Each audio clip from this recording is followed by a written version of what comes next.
Hello दोस्तों, कैसे हो आप लोग। एक बार फिर आपका रॉयल क्लासेज मेरिट में स्वागत है। देखिए, कुछ इंपॉर्टेंट क्वेश्चन मैं आपके लिए लेकर आया हूँ। जैसे पैट एग्जाम आने वाला है तो ज्योग्राफी जो है काफ़ी इंपॉर्टेंट इसमें सब्जेक्ट है एक। ठीक है ना, तो वो भी जीएस से रिलेटेड है। अगर बात करते हैं तो आज ज्योग्राफी के बारे में जो है 5 नंबर के जो क्वेश्चन हैं जो आएंगे पैट एग्जाम में, इसमें जो इंपॉर्टेंट क्वेश्चन है वे मैंने इसमें वीडियो में लिए हैं। तो देखिए, पहला क्वेश्चन क्या कहता है, किस विद्वान ने सूर्य को सौरमंडल का केंद्र माना है। तो इसका जो क्वेश्चन जो आंसर है ये आपका हो जाएगा कोपरनिक्स। ठीक है ना, तो सबसे पहले सूर्य को जो केंद्र माना है सौरमंडल का, वो किसने माना है, वो माना है आपका कोपरनिक्स ने। नेक्स्ट क्वेश्चन देखिए, किसके द्वारा कहा गया कि पृथ्वी ब्रह्मांड का केंद्र है, ये है अरस्तु। तो दूसरे वाला जो क्वेश्चन है, नेक्स्ट क्वेश्चन आपका कौन सा हो जाएगा, इसमें अरस्तु हो जाएगा। ठीक है ना, फिर इसके बाद में देखिए, किसके द्वारा बताया गया है पृथ्वी अपने स्थान पर स्थिर नहीं है, वो है आपका पाइथागोरस।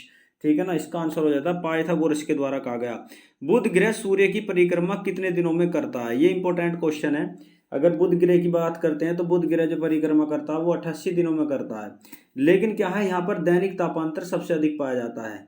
दैनिक तापांतर सबसे अधिक पाया जाता है, ये इंपॉर्टेंट हो जाता है। ठीक है भाई, तो दैनिक तापांतर का मतलब है दिन काफी जो है, अगर बात करते हैं रातें काफी ठंडी और दिन काफी गर्म होते हैं यहाँ पर।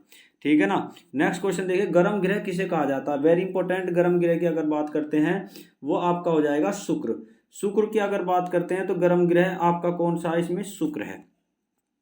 शुक्र आपका गर्म ग्रह हो जाएगा। और इसे जो सांझ का तारा, इसमें से बहुत सारे क्वेश्चन आ जाते हैं। सांझ का तारा, भोर का तारा, और क्या है, इसे पृथ्वी की बहन, ठीक है ना, पृथ्वी की बहन भी कहा जाता है। इसे चमकीला तारा भी कहा जाता है। क्या कहा जाता है, इसे चमकीला तारा भी कहा जाता है। ये भी आपको याद कर रखना, चमकीला तारा भी इसे कहा जाता है। नेक्स्ट क्वेश्चन पे चलते हैं भाई। नेक्स्ट क्वेश्चन देखिए, पृथ्वी सूर्य से कितने करोड़ किलोमीटर दूर है। 14.96 किलोमीटर, करोड़ किलोमीटर दूर है। ये भी आपको याद करें। मंगल ग्रह के कितने उपग्रह होते हैं, इसमें मंगल ग्रह के कितने उपग्रह हैं।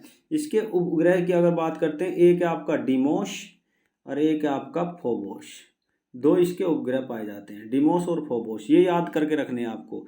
नेक्स्ट देखिए भाई, सबसे अगर बात करते हैं यहाँ पर, सबसे कम घूर्णन समय किस ग्रह का है। घूर्णन का मतलब जानते हो, सबसे कम जो अपने अक्ष पर जो बहुत तेजी से घूमता है उसका घूर्णन कम, उसका जो घूर्णन समय है, जो रोटेट, जो इसकी जो रोटेट कहते हैं जिसे, जो लट्टू की तरह अपने जो कहते हैं ना, तो घूर्णन समय जो है वो 9.5 घंटे का है बृहस्पति का। किसका है, वो है बृहस्पति का। काला ग्रह किसे कहा जाता है, वो है शनि ग्रह को। तो इसमें पूछा है काला ग्रह किसे कहा जाता है, वो शनि ग्रह को कहा जाता है। ठीक है ना, नेक्स्ट क्वेश्चन पे चलते हैं। नेक्स्ट क्वेश्चन देखिए भाई, इसमें ही है, पृथ्वी पर दिन रात किस गति के कारण होते हैं, बताइए। वो है आपकी दैनिक गति। दिन रात होते हैं आपके दैनिक गति के कारण।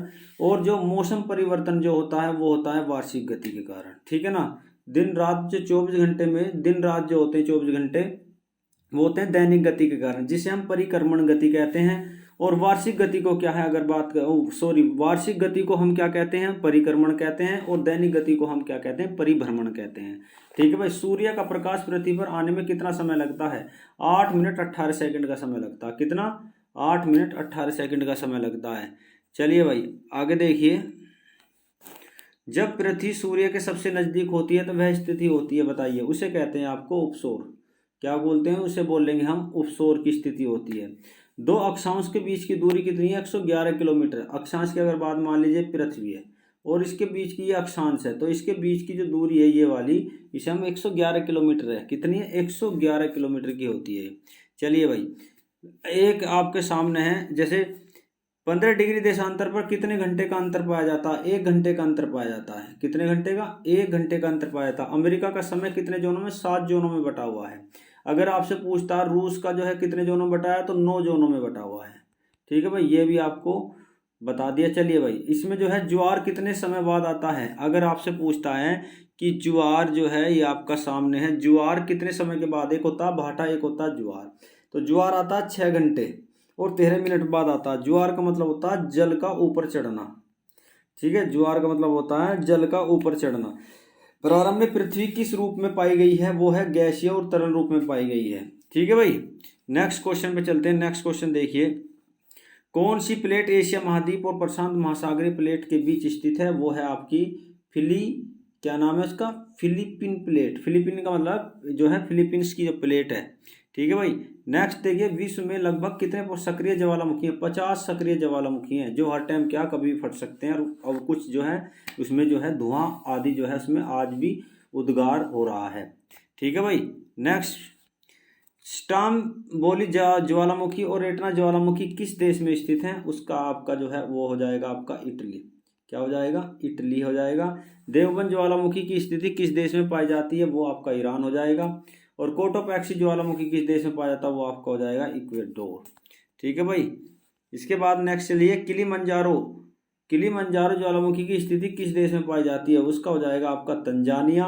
भूकंप का प्राकृतिक कारण क्या माना जाता है? उसका है ज्वालामुखी विस्फोट। ज्वालामुखी के मुख को क्या कहते हैं? उसे कहते हैं आपको क्रेटर। क्या कहते हैं? ज्वालामुखी ये उठी और इसको जो है यहाँ पे जो उठा जो लावा है इसे वो क्रेटर से बाहर निकलता है। चलिए भाई, नेक्स्ट क्वेश्चन देखिए, सर्वाधिक भूकंप वाला क्षेत्र कौन सा है? इसका जो है आपका हिमालय क्षेत्र है। ठीक है। शान का पठार किसे कहा जाता है? वो है आपका म्यांमार। ठीक है। शान के पठार की स्थिति कहाँ पाई जाती है? म्यांमार में पाई जाती है। नेक्स्ट आपका नेक्स्ट क्वेश्चन पे चलते देखिए, भारत में गढ़वाल का पठार किस प्रकार का पठार है? ये है आपका हिमानी पठार, यानी कि इसमें बर्फ जमी रहती है। विश्व का सबसे बड़ा पठार कौन सा है? वो है आपका तिब्बत का पठार, जिसे विश्व की छत कहा जाता है। फ्लोरिडा का मैदान किसका उदाहरण है? वो है तटीय मैदान। कैसा है? तटीय मैदान का मतलब है कि वहां पर समुद्र का एरिया है। ठीक है भाई। नेक्स्ट क्वेश्चन पे चलते हैं। देखिए भाई, यूरोप के मैदान किसका उदाहरण है? आंतरिक मैदान, यानी कि चारों ओर से घिरा हुआ मैदान है। गंगा यमुना किस प्रकार के मैदान का निर्माण करती है? चापाकार डेल्टा का निर्माण करती है। ठीक है भाई। भारत का रूर किस पठार को कहा जाता है? वो है आपका छोटा नागपुर का पठार। याद कर लेना भाई। नेक्स्ट क्वेश्चन पे चलते हैं। नेक्स्ट क्वेश्चन देखिए, भारत का सबसे बड़ा पठार कौन सा? बताओ भाई। उसका नाम है आपका प्रायद्वीप पठार। तो प्रायद्वीप पठार की स्थिति है, नीचे वाला जो पठार है इसे हम प्रायद्वीपीय पठार कहते हैं। इसमें क्या है, ये पठार कहाँ से शुरू होता है? ये आपका गुजरात से शुरू हो जाता है और सीधा गुजरात से शुरू होकर क्या है यहाँ पर जो ये पश्चिम बंगाल तक, यानी कि ये समथिंग जो आपका प्रायद्वीप समुद्र से जो सीमा लगती है वो प्रायद्वीपीय पठार है। ठीक है भाई। अब इसके बाद में नेक्स्ट क्या है, भारत की सबसे बड़ी झील कौन सी है? उसका नाम है चिल्का झील, उड़ीसा में पाई जाती है। भारत की सबसे बड़ी मीठे पानी की झील कौन सी है? वो है आपकी वुलर झील। ठीक है। वुलर झील की स्थिति श्रीनगर में पाई जाती है, ये भी आपको याद करना। नेक्स्ट देखिए भाई, भारत के उत्तर पूर्वी एकमात्र मीठे पानी की झील कौन सी है? उस झील का नाम है आपका लोकटक झील। भारत का उत्तर पूर्वी जो क्षेत्र है यह आपका जो है सेवन सिस्टर जिसे कहते हैं, तो इसकी स्थिति यहीं पर पाई जाती है। ठीक है भाई। नेक्स्ट आपका जो है देखिए, नेक्स्ट चल रहा है आपका इसमें, चलिए भाई, कोलेरू झील की स्थिति आपकी बता दी। कोलेरू झील की स्थिति कहाँ पाई जाएगी? कोलेरू झील। कोलेरू झील की स्थिति जो पाई जाती है वो आपकी पाई जाती है कहाँ पे? आंध्र प्रदेश में। तो आंध्र प्रदेश को भी आपको याद करके रखना। सांवर झील कैसी झील है? नमकीन झील है, खारे पानी, जो जहाँ तो सबसे ज़्यादा नमक पैदा किया जाता है। भारत की पहली नदी घाटी परियोजना कौन सी है? वो है आपकी दामोदर नदी घाटी परियोजना। नेक्स्ट क्वेश्चन देखिए भाई, भारत का सबसे लंबा बांध कौन सा है? इस बांध का जो है, अगर बांध की बात करते हैं वो है हीराकुंड बांध। ठीक है। सरदार सरोवर बांध की स्थिति किस नदी में पाई जाती है? उसका नाम है आपका नर्मदा नदी। ठीक है भाई। ये सभी जो है एग्जाम के पर्पज से काफ़ी इंपॉर्टेंट क्वेश्चन है। ठीक है ना, एक रिवीजन के तौर पर लिया है ताकि आपका रिवीजन हो जाए। ठीक है भाई। नेक्स्ट क्वेश्चन पे चलते हैं। देखिए भाई, भारत का नियाग्रा किस जलप्रपात को कहा जाता है? उसका नाम है आपका चित्रकूट जलप्रपात। छत्तीसगढ़ में इसकी स्थिति पाई जाती है। कहाँ पे? छत्तीसगढ़ में पाई जाती है। गरसोपा जलप्रपात की स्थिति किस राज्य में पाई जाती है? इसका नाम है आपका कर्नाटक। नेक्स्ट क्वेश्चन पे चलते हैं। नेक्स्ट क्वेश्चन देखिए भाई, भारत की सबसे बड़ी कृत्रिम झील कौन सी है? उसका नाम है गोविंद वल्लभ पंत सागर झील। और ये क्या है? ये मिर्जापुर। कहाँ पर है? मिर्जापुर। कौन सी, किस नदी पर? रिहंद नदी पर है स्थित है। असम और बंगाल के शाम के समय होने वाली बारिश को किस नाम से जाना जाता है? इंपॉर्टेंट क्वेश्चन है भाई, काफ़ी इंपॉर्टेंट क्वेश्चन है। और ये जो है वो है काल बैसाखी। क्या नाम है इसका? काल बैसाखी के नाम से जाना था। काफ़ी इंपॉर्टेंट क्वेश्चन है, एग्जाम में कई बार आया हुआ।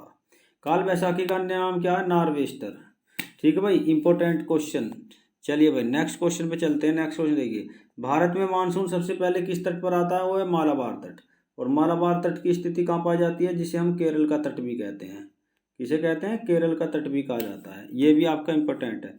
कपासी मिट्टी किसे कहा जाता है? वो है काली मिट्टी को। काली मिट्टी को काली कपासी मिट्टी कहा जाता है। इसकी स्थिति कहाँ पाई जाती है? गुजरात में और महाराष्ट्र में इस मिट्टी की सर्वाधिक मात्रा है। चलिए भाई नेक्स्ट क्वेश्चन पे चलते हैं। नेक्स्ट क्वेश्चन देखिए, भारत में सबसे अधिक कौन सी मिट्टी पाई जाती है?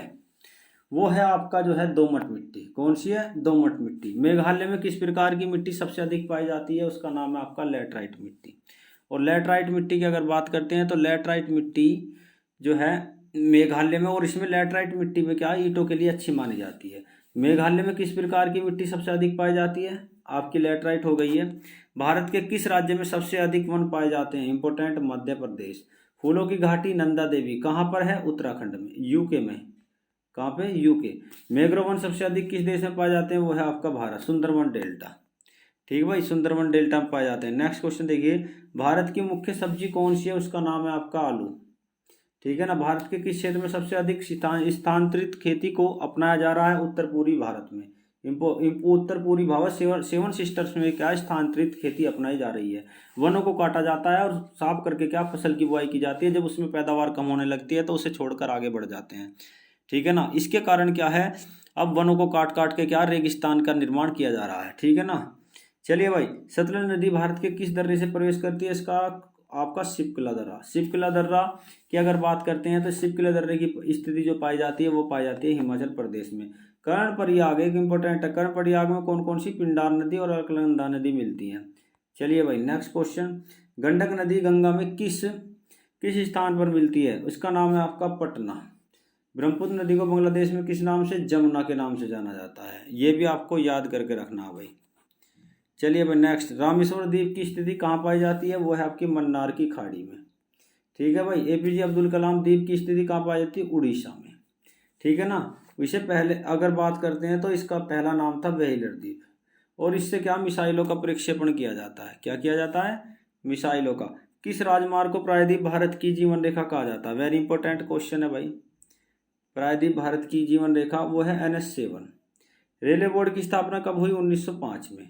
यूरोप का भारत किसे कहा जाता है? इसका नाम है इटली को, क्योंकि इटली में कृषि की खेती ज़्यादा की जाती है। ठीक है ना। भारत का पहला नेशनल पार्क कौन सा है? उसका नाम है आपका जिम कॉर्बेट नेशनल पार्क। इसे अब हेली नेशनल पार्क के नाम से जाना जाता है। ठीक है भाई, heli national park. Important question है। अगर आपको ये वीडियो पसंद आई हो तो आप इसे लाइक करो, शेयर करो और सब्सक्राइब जरूर करना। ठीक है ना। ऐसी वीडियो आपको मिलती रहेंगी। फिर मिलेंगे एक अच्छी वीडियो के साथ। Okay bye.